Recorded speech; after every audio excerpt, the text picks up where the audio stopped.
அனைவருக்கும் வணக்கம். என் பெயர் சத்யவாணி சுப்பிரமணியம். நான் தபோங் இடைநிலைப் பள்ளியில் பயில்கிறேன். நமது சுற்றுச்சூழலை பாதுகாக்க வேண்டிய கடமை எனக்கு உண்டு.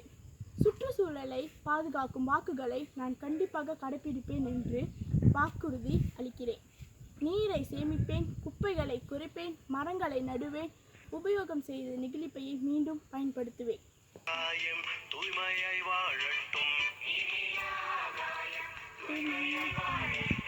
நாசைக்குள் பூங்காற்று நான் எல்லாம் ஆளட்டும்.